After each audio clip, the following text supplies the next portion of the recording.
सदनदेखि सडकसम्म राजनैतिक आर्थिक सामाजिक हर क्षेत्रका विषय र प्रसङ्ग यो कार्यक्रम आजको सन्दर्भ। नमस्कार, कार्यक्रम आजको सन्दर्भमा स्वागत छ। म दिपेश दाहाल। दर्शकवृन्द, कार्यक्रम आजको सन्दर्भमा हामी देशभर भएका सामाजिक आर्थिक राजनीतिक हर क्षेत्रका विषयलाई विश्लेषणात्मक रूपमा प्रस्तुत गर्ने गर्छौं। ठेकेदारको लापरवाहीले हेटौडा महानगरपालिका वडा नम्बर 13 र 9 नम्बर जोड्ने कुखरेनी खोलामा पुल निर्माण नहुँदा स्थानीय बासिन्दाहरूले वर्षौंदेखि समस्या झेल्दै आइरहेका छन्। कुखरेनी खोलाको पुल सुरुमा 15 महिनामा सम्पन्न गर्ने भनेर बजेट छुट्याइए पनि हालको समयसम्म पनि पुलको निर्माण सम्पन्न हुन सकेको छैन। वडा नम्बर 13 र 9 नम्बर जोड्ने कुखरेनी खोलाको पुल 3 भागमा 1 भाग मात्रै ढलान भएको छ भने अझै 2 भागमा केवल फर्म मात्रै हालेर राखिएको छ। गत आर्थिक वर्षमा पुल ढलान गर्नका लागि ग्रेभलहरू थुपार्ने काम गर्दा निकुञ्जका सेनाहरूले खोलामा मेसिनहरू छिर्न नदिँदा वडा नम्बर 12 र 13 का जनप्रतिनिधिहरूको सहयोगमा सो समस्या समाधान गरी काम अगाडि बढाएको हेटौडा उपमहानगरपालिका वडा नम्बर 13 का वडा अध्यक्ष मनोज कुमार वाइवाले बताउनु भएको छ। पहिला ठेक्का लिएको ठेकेदार दीपक सापकोटाले काम छाडेको र काम अगाडि बढाउन आर्थिक समस्याका कारण पुलको निर्माण कार्य सम्पन्न हुन नसकेको उहाँको तर्क छ। जुन यो हेटौडा 13 र 9 नम्बर जोड्ने यो कुखरेनी खोलामा चाहिँ पुल बनेको छ। धेरै अगाडिदेखि पुल बन्ने भन्दा भन्दै अहिले चाहिँ 3 भागमा 1 भाग चाहिँ ढलान भएको रहेछ, 2 भाग चाहिँ त्यहाँ फर्मा हालेर रडसड हालेर चाहिँ तयारी गरेर राखेको रहेछ। तर अहिलेसम्म ढलान हुन सकेन। यो तपाईँले कसरी हेर्नु भएको छ? वडाले के भन्नुभएको छ उहाँहरूले? अब यो पुलको विषयमा अब यो पुलको गतिविधि हेर्दाखेरि अब जवाबै छैन भन्ने लाग्छ मलाई त। किनभने हुन त अब यसको चाहिँ सुरुमा यो 15 महिनामा सम्पन्न हुने गरी चाहिँ यसको चाहिँ यो कार्यक्रम अगाडि बढेको रहेछ, जसमा अब यो काम गर्दै आउने क्रममा अब उहाँहरूको पनि अब यो सुरुदेखि नै बरु मेन ठेकेदारले नै काम सुरु गरेको भए यो बरु केही हदसम्म अगाडि बढ्थ्यो होला भन्ने लाग्छ। सुरुमा चाहिँ अब यसमा उहाँहरूले पनि अब उहाँहरू चाहिँ प्रथम मेनबाट चाहिँ अब थर्ड मेनहरूलाई चाहिँ काम दिएर त्यस्तै काम अगाडि बढेको अवस्था बुझियो। त्यही कारणले गर्दाखेरि पनि अलिक ढिलो भयो र सुरुमा चाहिँ फेरि यो सुरुको चाहिँ जुन यो पुलको चाहिँ जुन इस्टिमेट ड्रइङ नै फेल भयो। त्यसले पनि 8-9 महिना चाहिँ समय खाएकै हो। तर त्योभन्दा पछाडि आएर चाहिँ जसरी जुन रफ्तारमा चाहिँ काम हुनुपर्ने त्यो चाहिँ हुन सकेन पनि। अब जुन यो गत वर्षमा जुन यो अहिले जुन यो ढलान गर्नको लागि चाहिँ अब यो जुन त्यो ग्रेभलहरू थुपार्ने काम गरियो जुन साउन महिनामा गत वर्ष, त्यतिखेर चाहिँ अब जुन यो त्यो निकुञ्जको चाहिँ सेनाहरूले चाहिँ त्यहाँ चाहिँ खोलामा चाहिँ मेसिन छिर्न नदिने अवस्थाहरू गरिएको थियो। त्यसमा चाहिँ अब हामी 12-13 को चाहिँ दुवै वडाको जनप्रतिनिधिहरू र हामीसँग यो वडाको चाहिँ युवा साथीहरू हामी त्यहीँ गएर हामी 6 दिनसम्म हामी त्यहाँ ड्युटी नै बस्यौँ। यहाँ त्यहाँ हामी खड्यौँ। उहाँको चाहिँ त्यो चाहिँ सेनाहरूसँग चाहिँ यो यस्तो हो, यो कहीँ कतै यो लगेर बेच्ने होइन, के बिक्री गर्ने होइन, यो पुल निर्माणकै लागि चाहिँ यो काम भइरहेको छ। यसमा चाहिँ तपाईँहरूले चाहिँ यसमा चाहिँ अलिकति सहयोग गरिदिनुपर्छ भन्ने किसिमले हामीले त्यसरी अनुरोध गरेँ। पछि उहाँहरूले पनि त्यो चाहिँ जुन त्यो जम्मा गर्ने काममा उहाँहरूले त्यस किसिमको चाहिँ बाधा आपद खडा भएन। यसरी हामीले वडाले चाहिँ हामीले यसरी सक्दो सहयोग त हामीले गरेकै थियो। तैपनि अब अहिले चाहिँ अब यो यसो हेर्दाखेरि अब यो किन यो काम अगाडि बढ्न सक्दैन भन्ने चाहिँ अब अलिकति अचम्म लाग्ने अवस्था चाहिँ छ। अब यसमा अब अहिले हामीले चाहिँ अब यो बुझ्दाखेरि जुन यो उहाँको चाहिँ यो पहिलाको चाहिँ त्यो काम सुरु गर्नेहरूले सबैले काम छोडेको अवस्था छ। अहिले चाहिँ अब दीपक सापकोटा चाहिँ उहाँकै मेन ठेकेदारै उहाँ हुनुहुँदो रहेछ। अहिले उहाँकै जिम्मामा चाहिँ आएको भन्ने कुरा सुनिएको छ, जसमा पनि अब उहाँ चाहिँ अब अलिकता विविध कारणले होला, उहाँको केही समस्याहरू होला, उहाँ चाहिँ त्यो जुन आफ्नो चाहिँ निर्माण अवस्थामा चाहिँ आइपुगेको अवस्था चाहिँ देख्न पाएको छैन। अहिले उहाँको चाहिँ दाइले चाहिँ जुन त्यो निर्माण कार्यलाई चाहिँ अब उहाँले चाहिँ अलिकति हेर्ने काम गरिरहनु भएको छ। यसमा हामीले बुझ्दाखेरि मैले बिहान पनि उहाँलाई फोन गरेको थियो के हुँदैछ भन्दाखेरि अब उहाँले चाहिँ अब अस्ति हप्ताको चाहिँ बुधबार मङ्गलबार गर्ने भन्ने कुरा थियो। अनि उहाँहरू चाहिँ त्यसमा चाहिँ अहिले बुझ्दाखेरि चाहिँ अलिकति आर्थिक समस्या उहाँहरूले परेको रहेछ भन्ने कुरा थाहा पाउन आयो। मैले आज बिहान उहाँसँग सम्पर्क गर्दाखेरि पनि अब जुन यो आरएफसी चाहिँ उहाँहरूले चाहिँ यो के अरे आरएफसी उसमा चाहिँ उहाँहरूले चाहिँ त्यो मालको लागि कन्ट्याक्ट ढलानको उसको लागि कन्ट्याक्ट गर्नुभएको रहेछ। त्यसमा चाहिँ अब यो हुँला यो बर्खाको कारणले गर्दाखेरि पनि होला उहाँहरूले चाहिँ त्यसरी चाहिँ जुन आरएफसीले उधारो दिने कुरा चाहिँ अलिकति अनगानी गरिएको बुझियो। अब किनभने अब यो मौसम यस्तो छ, अब त्यहाँ चाहिँ ढलान गर्ने बित्तिकै बाढी पहिरो आएर चाहिँ बगाउन सक्ने अवस्थाहरू पनि रहेको हुनसक्छ। त्यस कारणले गर्दाखेरि पनि उहाँहरूले चाहिँ अब भुक्तानी नै पुरै चुक्तै भुक्तानी मागेको अवस्थाहरू बुझिन आयो। त्यही कारणले गर्दाखेरि चाहिँ अब मैले बिहानसम्म गर्दाखेरि चाहिँ अब उहाँले 25 लाखसम्म चाहिँ जम्मा गर्नुभएको छ भन्ने कुरा गर्नुभएको छ। अब यो म मिलाउँदैछु, सम्भवतः भोलि या पर्सि चाहिँ त्यहाँ काम सुरु हुन्छ भन्ने किसिमको आसान चाहिँ उहाँबाट पाएको छ। जस्तै यसअघि पनि सामरी खोलामा हामीले यसरी रिपोर्ट बनाउँदाखेरि 4 दिनमा बन्छ भनेको थियो, तर 7औँदेखि 8औँ दिनमा हामीले रिपोर्ट बनाएको 7औँ 8औँ दिनमा चाहिँ त्यहाँ पुल बगाएको छ भन्नाले अब उहाँले चाहिँ ढलान गर्छु भनेर चाहिँ उहाँले बोलेको कुरामा चाहिँ विश्वास गर्न सक्ने अवस्था पनि छैन। अनि सँगसँगै जुन तपाईँले भनिरहँदाखेरि चाहिँ त्यहाँको पुल नबन्दाखेरि यहाँको स्थानीयहरूलाई परेको प्रत्यक्ष असरहरू के हुन्? एकदम धेरै छ। हेर्नुहोस्, अब यसमा हेर्नुहोस्, योभन्दा 1 वर्ष अगाडि 2 वर्ष अगाडिको कुरा हो। जुन यही वडामा चाहिँ एउटा चाहिँ 11 वर्षको बालक चट्याङकै कारणले चाहिँ एउटा एकदम सिरियस गम्भीर घाइते अवस्थामा रहेको थियो। अब त्यही बाटो नभएको कारणले गर्दाखेरि चाहिँ कुखुरीमा गएर चाहिँ बस्नुपर्ने अवस्था आयो। कुखुरीमा गएर चाहिँ त्यो खोला तारा नसकेको कारणले गर्दाखेरि चाहिँ त्यहाँ चाहिँ करिब चाहिँ 20-25 मिनट त्यहाँ बस्नुपर्ने अवस्था चाहिँ हुँदाखेरि त्यो बच्चाको चाहिँ त्यही ठाउँमा चाहिँ डेड भएको अवस्थाहरू पनि छ। र यी लगायत अब अरू समस्याहरू जस्तै यो आवत जावतको कुराहरू हुन्छन्।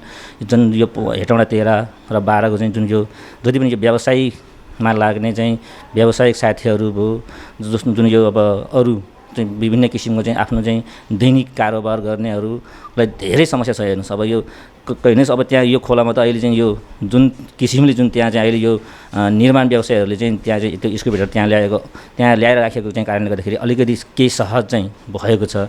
यदि त्यो चाहिँ स्क्रुपहरू पनि त्यहाँ नभएको चाहिँ यदि हो भने यहाँ त पुरै एकदम यो बिजुली नै हुन्छ। हेर्नुहोस्, किनभने यताको चाहिँ यता नै खोलावारीको वारी, खोलापारीको पारी नै जस्तै अब यो स्कुटर, मोटरसाइकल, अटोमा चाहिँ सवारी चाहिँ आवाज जावत गर्नेहरूले चाहिँ एकदम ठुलो चाहिँ समस्या र ठुलो चाहिँ अब के भन्छ त्यसले पिरमर्गै भनौँ, त्यो खालको चाहिँ झेल्नुपर्ने अवस्थाहरू धेरै छ। कुखुरेनी खोलाको पुल निर्माण कार्य अब 2-3 दिनमा हुन्छ भन्दै भाका सरेको सरै छ। सम्भवतः भोलि वा पर्सिबाट पुल निर्माण कार्य सुरु हुने संज्ञा देखिएको वडा नम्बर 13 का वडा अध्यक्ष मनोज कुमार वाइबाले बताउनुभयो। पुल निर्माण कार्य सम्पन्न नहुँदा खोला तर्न नसकेको र बाटोमा गएर बस्नु परेको अवस्थामा बिरामीलाई समयमै अस्पताल पुर्याउन नसक्दा बाटोमै ज्यान गएको र कुखुरेनी खोलाबाट आवत जावत गर्ने यात्रुहरू बढी समस्यामा परेको उहाँको भनाइ छ। वडा नम्बर 9, 12, 13 र 14 का जनप्रतिनिधिहरूको संयुक्त बैठक बसेर नगरपालिका, जिल्ला समन्वय समिति, जिल्ला प्रशासन कार्यालयमा पुलको निर्माण सम्बन्धी छलफल भएको र भौतिक पूर्वाधार विकास मन्त्रालयमा पनि ज्ञापन पत्र बुझाएको उहाँले बताउनुभयो। सम्बन्धित निकायले निर्माण कार्य ठेकेदारहरूलाई आफ्नो दायरामा राखेर काम लगाउँदा पुल निर्माण कार्य छिटो छरितो रूपमा सम्पन्न हुन सक्ने उहाँको भनाइ छ। यो समस्या लिएर तपाईहरु मन्त्रालय जानु भएन? हामी गयौँ, हामी मन्त्रालयबाट के जवाफ आयो? यस्तो हो, हामी मन्त्रालय चाहिँ हामी अब योभन्दा हामी करिब 3 हप्ता अगाडिको कुरा होला। हामी चाहिँ वडा नम्बर 12, 13, 9, 14 हामी संयुक्त मिटिङ पनि बस्यौँ।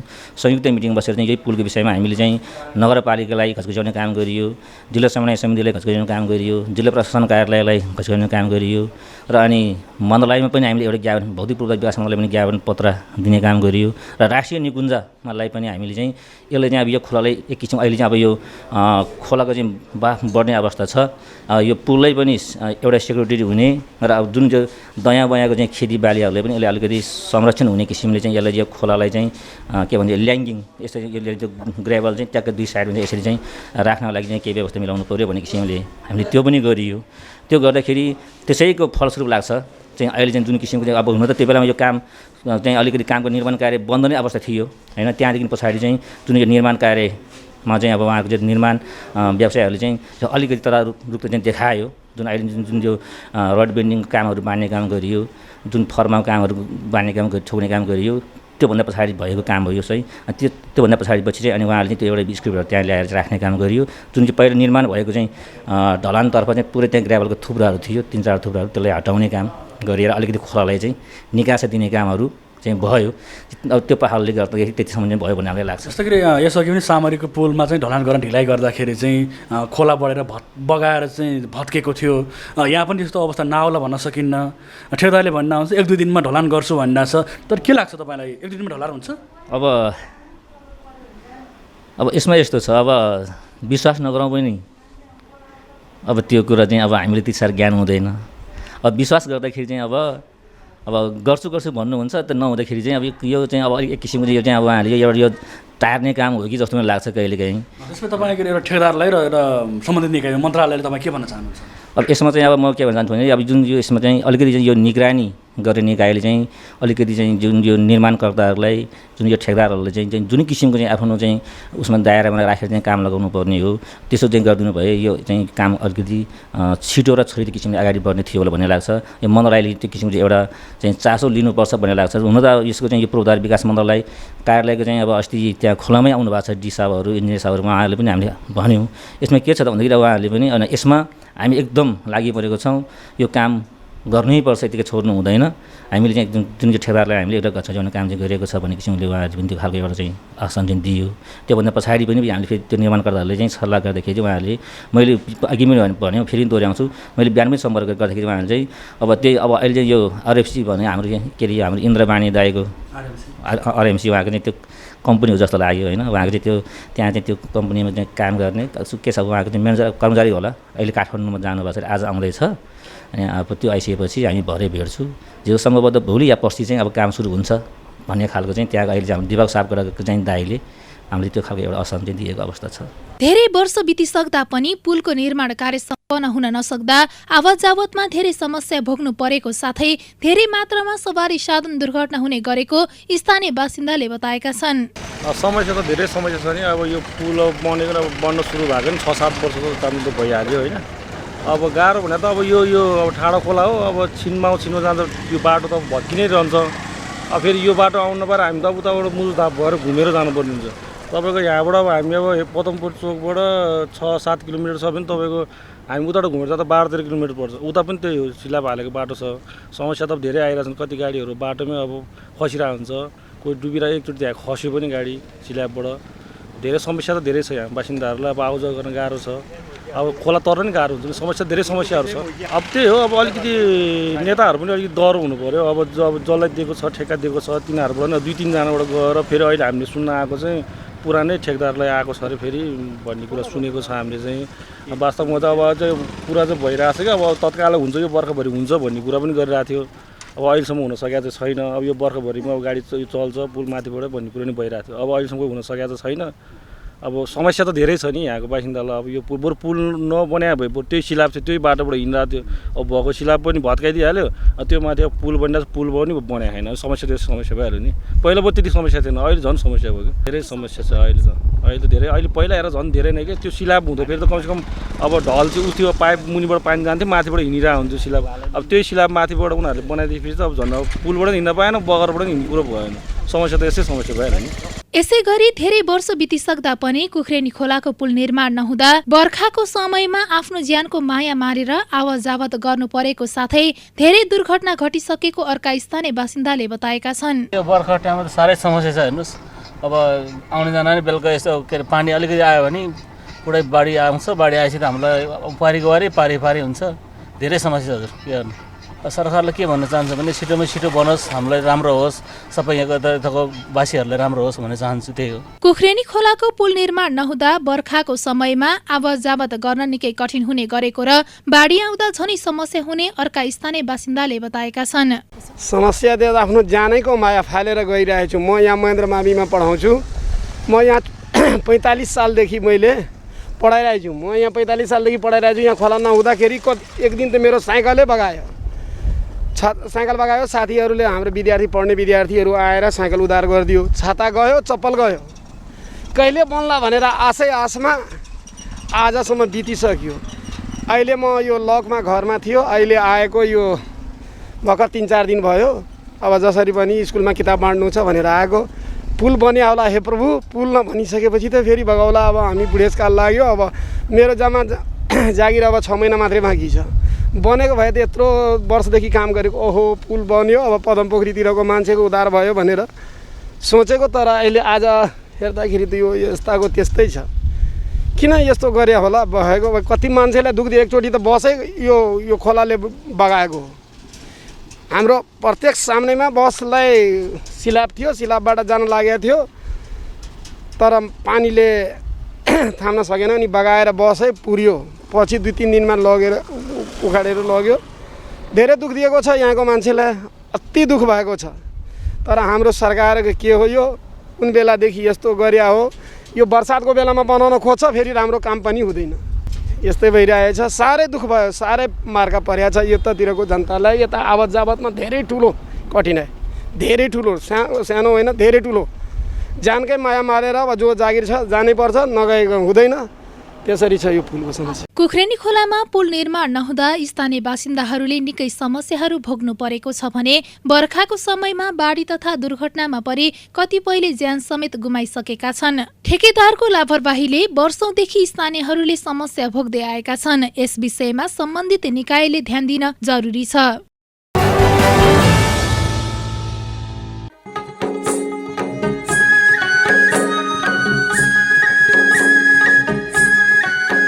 देशको अर्थतन्त्रको मेरुदण्डको रूपमा रहेको कृषि विकासको अपरिहार्यतालाई अंगीकार गर्दै कृषिको उन्नत प्रविधिको प्रचार प्रसार मार्फत कृषिको उत्पादन र उत्पादकत्वमा वृद्धि गरी कृषकको जीवनस्तर उठाउने उद्देश्यले कृषि ज्ञान केन्द्र चितवनको स्थापना भएको हो। साबिक जिल्ला कृषि विकास कार्यालयको रूपमा सेवा प्रदान गर्दै आएको कृषि ज्ञान केन्द्र चितवनले विक्रम सम्वत 2075 सालबाट भूमि व्यवस्था कृषि तथा सहकारी मन्त्रालय बागमती प्रदेश अन्तर्गतको कृषि विकास निर्देशनालय अन्तर्गत रही कृषि ज्ञान केन्द्रको नाममा सेवा प्रदान गर्दै आएको छ। अब यो किसानको दृष्टिकोणले यो कृषि सम्बन्धी विषयगत क्षेत्र लिड गर्ने प्रदेश सरकारको निकाय हो, यसरी बुझौँ। अहिले हामी यो हाम्रो राजनीतिक पुनर्संरचनापछि तिनै तहका सरकारहरूमा यो कृषि सम्बन्धी अधिकारहरू गएको छ र आफ्नो अधिकार क्षेत्र मध्येमा हामी चाहिँ प्रदेश सरकारको कृषि विकास कार्यक्रम सञ्चालन गर्ने प्रदेश सरकारको निकाय हौँ र विगतमा हामी जिल्ला कृषि विकास कार्यालय भनेर रहने गर्थ्यौँ। अहिले नयाँ यो राज्य पुनर्संरचनासँगै कतिपय ठाउँहरूमा एकभन्दा बढी जिल्लाहरूमा पनि सेवा पुर्याउने गरी कृषि ज्ञान केन्द्रहरूको स्थापना भएको छ। यहाँलाई भनौँ कृषि ज्ञान केन्द्र चितवनले चितवन जिल्ला र मकवानपुर जिल्लामा सेवा पुर्याउने काम गर्दछ र प्रदेश सरकारको कृषि सम्बन्धी निकाय आधिकारिक निकाय जसले जिल्लामा कृषि विकास कार्यक्रम सञ्चालन गर्नको लागि आफैले सञ्चालन गर्ने वा कार्यक्रम कार्यान्वयनमा अन्य तहका सरकारहरूलाई कार्यान्वयनमा समन्वय र सहजीकरण गर्ने काम गर्छ। कृषि विकास सम्बन्धी योजना तर्जुमा विभिन्न रोग किराहरूको व्यवस्थापन स्थान विशेषको हावापानी सुहाउँदो प्रविधि र जातहरू सम्बन्धमा कृषकहरूलाई जानकारी लगायत माटोको अवस्था, रोग किरा पहिचान, रासायनिक र प्राङ्गारिक मल र बिउको गुणस्तर परीक्षण लगायतका प्राविधिक र प्रयोगशाला सेवा समेत उपलब्ध गराउनका लागि स्थानीय तहमा रहेको कृषि विकास शाखाहरू पर्याप्त हुँदैनन्। त्यस्ता शाखाहरूलाई आवश्यक प्राविधिक पृष्ठपोषण उपलब्ध गराउनुका साथै अन्तर्स्थानीय निकायहरू समेतलाई समेट्ने गरी बजार संरचनाहरू निर्माण परियोजनाहरू सञ्चालनका लागि कृषि ज्ञान केन्द्रको भूमिका महत्त्वपूर्ण रहेको छ। कृषि ज्ञान केन्द्र कृषि सम्बन्धी विषयगत क्षेत्र नेतृत्व गर्ने प्रदेश सरकारको निकाय हो। प्रदेश सरकारले सञ्चालन गरेका कृषि कार्यक्रमहरूमा अन्य तहका सरकारलाई सहजीकरण र समन्वय गर्ने उद्देश्यले कृषि ज्ञान केन्द्र चितवनको स्थापना भएको हो। यो चाहिँ संविधानले नै दिएको अधिकार अनुसार कुरा गऱ्यौँ भने पनि प्राथमिक तहको कृषि प्रसारका कार्यक्रमहरू भनेको सञ्चालन गर्ने स्थानीय तहले हो। स्थानीय तहमा कृषि क्षेत्रका काम गर्ने प्राविधिक जर्नलिस्ट एक्सटेन्सन का कार्यकर्ताहरू हुन्छन् जसको क्षमता विकास गर्नु चाहिँ यो कार्यालयको पूर्व शर्त हो। प्राथमिक तहको कृषि क्षेत्रमा तालिम सञ्चालन गर्ने र कृषि क्षेत्रमा काम गर्ने जो कोही व्यक्तिलाई क्षमता विकासका लागि तालिम सञ्चालन गर्ने, न्यूनतम प्रयोगशाला सेवा स्थापना र स्रोत विकास तालिमको कार्यक्रम सञ्चालन गर्ने गरेको छ कृषि ज्ञान केन्द्र चितवनले। प्रदेश सरकारले कृषि विकास कार्यक्रम गर्ने र केन्द्र सरकारले उपलब्ध गराएको सशर्त अनुदान कार्यक्रम सञ्चालन गर्ने, प्राविधिक सेवा अन्तर्गत विशिष्टकृत विज्ञहरूसँगको बाली नालीहरूको परामर्श सेवा दिने, कृषि क्षेत्रमा जोडिएका बिउ, मल, विषादी आदिको नियामक निकायको रूपमा कृषि ज्ञान केन्द्र चितवनले काम गर्दछ। कृषि ज्ञान केन्द्रमा विषयगत शाखाहरू रहन्छन्, जसमा सब्जेक्ट म्याटर स्पेसलिस्ट भन्छ, विषय विशेषज्ञहरूको शाखाले सम्बन्धित आफ्नो कमान्ड क्षेत्रभित्रका काम गर्ने कृषि प्राविधिकहरूको क्षमता विकासमा हामीले सेवा टेवा पुर्याउने हो। दोस्रो हाम्रो भूमिका भनेको उहाँहरूको क्षमता विकासको लागि आवश्यक पर्ने तालिम कार्यक्रम, प्रदर्शन कार्यक्रमहरू सञ्चालन गर्ने र एउटा न्यूनतम प्रयोगशाला सेवा स्थापना तथा स्रोत केन्द्र विकासको कार्यक्रमहरू गर्छौँ। तेस्रो हाम्रो भूमिका प्रदेश सरकारको कृषि विकासका कार्यक्रमहरू हामी सञ्चालन गर्छौँ र चौथो हाम्रो भूमिका भनेको केन्द्र सरकारले हामीलाई उपलब्ध गराएको जुन एउटा सशर्त अनुदान हुन्छ, सशर्त अनुदान अन्तर्गतका कृषि विकासका कार्यक्रमहरू गर्छौँ भने पाँचौँ भनेको हामी सेवा टेवा प्राविधिक सेवाको हिसाबले हामीसँग रहेका विशिष्टीकृत जुन एउटा विषय विज्ञहरू रहनुहुन्छ, विषय विज्ञहरू मार्फत त्यो सम्बन्धित बाली नालीको परामर्श सेवा हामी दिने गर्दछौँ भने हाम्रो अन्तिम छैटौँ तथा अन्तिम भनेको चाहिँ यो कृषि क्षेत्रमा जोडिएका विभिन्न नियमनका कामहरू, जस्तो हामी चाहिँ बिउ, मल, विषादी यिनीहरूको नियमनको सवालमा हामी एउटा नियामक निकायको रूपमा हामी काम गर्छौँ। सामुदायिक खेती प्रदेश सरकारको महत्त्वपूर्ण एजेन्डा हो। सोही सम्बन्धी कार्य गर्दै जमिन चक्लाबन्दीमा परिणत गर्ने र कृषि आधुनिकीकरणका लागि कृषि यान्त्रिकरणको प्रवर्धनका साथै व्यवस्थित रूपमा उत्पादन र बजारीकरण गर्ने, ग्रामीण क्षेत्रबाट आय आर्जनका लागि कृषि पर्यटनका सामूहिक खेती गर्ने लगायतका कार्यक्रमहरू कृषि ज्ञान केन्द्रले सञ्चालन गर्दै आएको छ। साथै एक प्रदेश एक निर्वाचन क्षेत्र एक नमुना फार्म स्थापना गर्दै किसानलाई उत्प्रेरणा प्रदान गरी नर्सरी विकास र ल्याबोरेटरी सञ्चालन गर्ने लगायतका सेवा सुविधा यस कृषि ज्ञान केन्द्रले दिँदै आएको छ। समुदायलाई एउटा जमिन चक्लाबन्दीमा आबद्ध गर्दै त्यहाँ चाहिँ कृषि क्षेत्रको आधुनिकीकरणको लागि कृषि यान्त्रिकरण प्रवर्धन र सँगै जोडिएका उत्पादनलाई चाहिँ व्यवस्थित रूपमा त्यसको उत्पादन बजारीकरण गर्दै अझ ग्रामीण स्तरबाटै आय आर्जन सिर्जना गर्नको लागि कृषि पर्यटनका कार्यक्रमहरू समेत जोडेर हामीले सामूहिक खेतीलाई एउटा प्रदेश सरकारको महत्त्वपूर्ण कार्यक्रमको रूपमा अगाडि सारेका छौँ।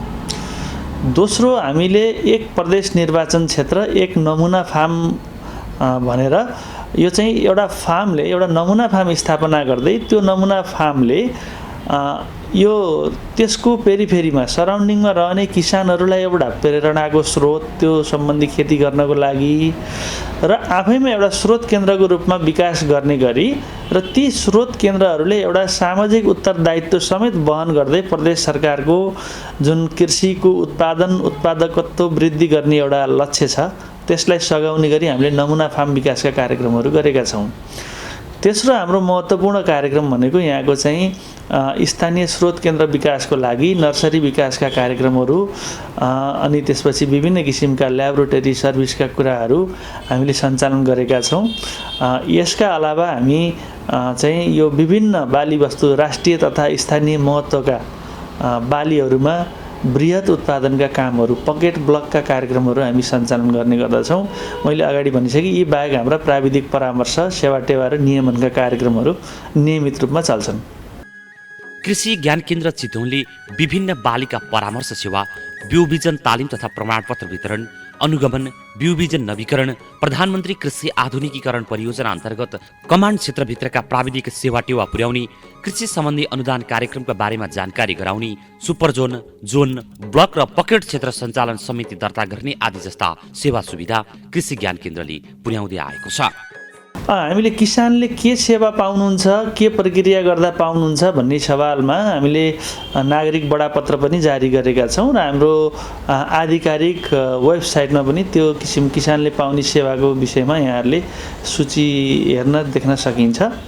र अधिकांश कृषि विकासका कार्यक्रमहरूमा हामीले चाहिँ अझ भनौँ प्रदेश सरकारको सोच चाहिँ किसानहरूको बिचमा प्रतिस्पर्धा गराएर होइन कि सामान्य निवेदनको भरमा हाम्रो उपलब्ध साधन स्रोतलाई यो चाहिँ लेखाइमा भन्दा पनि स्थलगत रूपमा स्थलगत प्रमाणीकरणलाई चाहिँ मूल त्यसको हाम्रो चाहिँ महत्त्वपूर्ण टुल्स मानेर त्यहाँबाट चाहिँ सेवा प्रवाह गर्नको लागि हामी त्यसरी नै तल्लिन्छौँ। निर्यातमुखी कृषि उत्पादन प्रणालीलाई विविधीकरण र व्यवसायीकरण गरी प्रतिस्पर्धात्मक एवं मर्यादित कृषि प्रणालीमा रूपान्तरण गरी कृषि विकासका माध्यमबाट कृषकहरूको जीवन सुधार ल्याउने उद्देश्यले स्थापना भएको कृषि ज्ञान केन्द्रले मकवानपुर र चितवन कार्यक्षेत्र बनाएर काम गर्दै आएको छ। हाम्रो कार्यक्षेत्र चितवन र मकवानपुर जिल्ला हो। हामी दुईवटा जिल्लामा मात्रै हेर्छौँ। तर यति भनिकन विगतमा हाम्रो एउटा ठुलो संरचना प्रत्येक जिल्लामा करिब 44-45 जना हामी चाहिँ स्टाफहरू रहन्थ्यौँ र दुईटा अलग अलग जिल्लामा त्यो अनुसारको हाम्रो जनशक्ति पनि थियो। अहिले हामी जनशक्तिमा पनि खुम्चिएका छौँ र हाम्रो सेवा प्रवाह गर्ने क्षेत्र पनि बढेको छ। यस अर्थमा हामीले स्पष्ट रूपमा हामीलाई एउटा पाएको म्यान्डेट र हामीले बुझ्नुपर्ने विषय पनि हामीले जुन स्थानीय तहमा कार्यरत कृषि प्राविधिकहरू छन् उहाँहरूकै सहयोगमा समग्र कृषि विकासको कार्यक्रमहरू सञ्चालन गर्नुपर्छ भन्ने हाम्रो बुझाइ छ र हामीले यहाँ चाहिँ सेवा प्रवाह गर्दा मैले अघि पनि भने हामी विशिष्टीकृत हाम्रो चाहिँ सब्जेक्ट म्याटर स्पेसलिस्ट भन्छ विशेषज्ञहरू रहनुहुन्छ। उहाँहरूको विशेषज्ञता चाहिँ ती स्थानीय तहमा कार्यरत कृषि प्राविधिक मार्फत हामी किसानहरूमा ट्रान्सलेट गर्छौँ। कृषि उत्पादन तथा उत्पादकत्वमा परिणात्मक एवं गुणात्मक वृद्धि गरी जिल्लामा खाद्य पोषण सुरक्षा सुनिश्चित गर्ने निकास योग्य उच्च मूल्यवान बाली वस्तुको आयात प्रतिस्थापन र निर्यात प्रतिस्थापन तथा निर्यात प्रवर्धन गर्ने व्यवस्थित र व्यावसायिक कृषि प्रणालीको विकास गर्ने दिगो कृषि विकास र वातावरण संरक्षणबीच सन्तुलन कायम राख्दै प्राकृतिक स्रोत साधनको प्रवर्धन संरक्षण तथा सदुपयोग गर्ने लगायतका अन्य भावी योजनाका साथ कृषि ज्ञान केन्द्र चितवन अगाडि बढेको छ। पहिलो हाम्रो लक्ष्य भनेको प्रमुख खाद्यान्न बालीमा आत्मनिर्भरता कायम गर्ने हो। यसको लागि हामीले उत्पादन वृद्धि गर्नको लागि हामीले उन्नत जातको बिउ मल नस्ल यिनीहरूको प्रयोग मार्फत उत्पादनलाई बढावा दिने। दोस्रो हाम्रो किसान यो कृषि क्षेत्रबाट किसानहरूलाई अधिकतम नाफा सिर्जना गर्नको लागि यसको लागत न्यूनीकरणको लागि कृषि क्षेत्रमा यान्त्रिकरण प्रवर्धन गर्ने। तेस्रो भनेको यो कृषि क्षेत्र नै यो ग्रामीण अर्थतन्त्रको मेरुदण्ड भएको कारणले गर्दाखेरि यसै क्षेत्रबाट बढीभन्दा बढी रोजगारी सिर्जना गर्दै आम जनताको आय स्तरमा वृद्धि गर्ने एउटा जुन लक्ष्य छ त्यही लक्ष्यलाई हासिल गर्नको लागि हाम्रा विभिन्न क्षेत्रगत नीतिले निर्देशित गरे अनुसारका हाम्रा योजनाहरू अगाडि सार्छौँ। यो कृषि क्षेत्र संसारमै अलिकति उपेक्षित क्षेत्र पनि छ तर सबैभन्दा बढी सम्भावना भएको र खास गरी ग्रामीण अर्थतन्त्रको मुख्य मेरुदण्डको रूपमा रहेको छ। म यो कृषि क्षेत्रमा यो प्रविधिको अधिकतम प्रयोग गर्दै यस क्षेत्रबाट अधिकतम लाभ लिनको लागि आम किसानहरूमा अनुरोध गर्दछु। त्यसको लागि कार्यालयले यहाँहरूलाई प्रविधि हस्तान्तरणमा गर्नुपर्ने सेवाको सन्दर्भमा हामी एउटा हाम्रो र यहाँहरूको एउटा अपरिहार्य सम्बन्ध स्थापना गर्नु जरुरी छ। कार्यालयको सेवाहरूमा चाहिँ चासो देखाइदिनु हुन मेरो विनम्र अनुरोध छ र त्यससँगै यो कृषि क्षेत्रमा पर्याप्त मात्रामा लगानी वृद्धि गर्दै यसबाट अधिकतम लाभ लिनको लागि चाहिँ आम किसानहरूले जस्तो कि यो कृषि ज्ञान केन्द्रलाई नै एउटा चाहिँ महत्त्वपूर्ण प्रस्थान बिन्दु मानेर विभिन्न किसिमका सेवाहरू लिन चाहिँ म विशेष अनुरोध गर्दछु।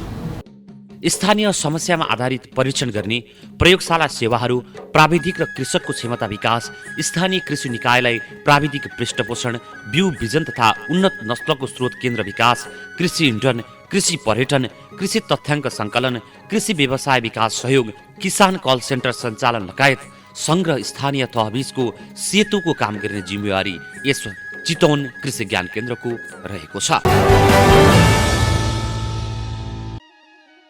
बागमती प्रदेश सरकारले चालु आर्थिक वर्ष 77-78 को लागि पशुपन्छी विकास कार्यक्रम कार्यान्वयन सुरु गरेको छ।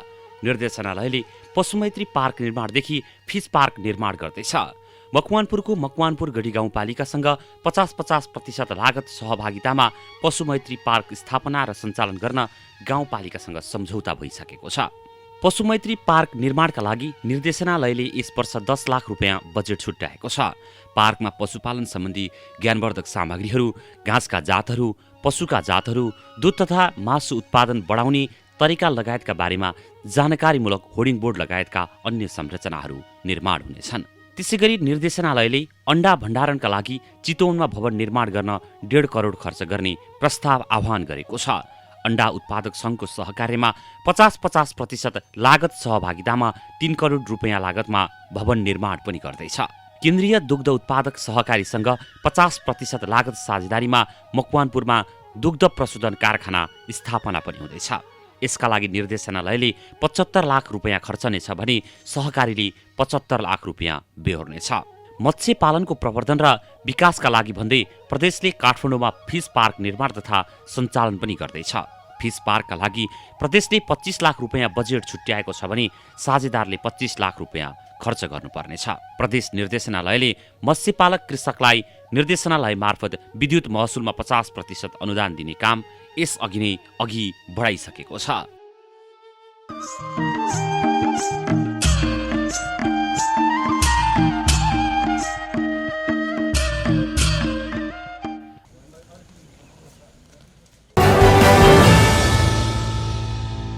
अवस्था कार्यक्रम आजको सन्दर्भ आजलाई यति नै। भोलि फेरि नयाँ विषय र प्रसङ्गसहित उपस्थित हुने नै छौँ। तबसम्मका लागि आज्ञा दिनुहोस्। नमस्कार। तपाईँ पनि हेर्दै गर्नुहोला बागमती प्रदेशको राजधानी हेटौडाबाट सञ्चालित पहिलो satellite television national gold television.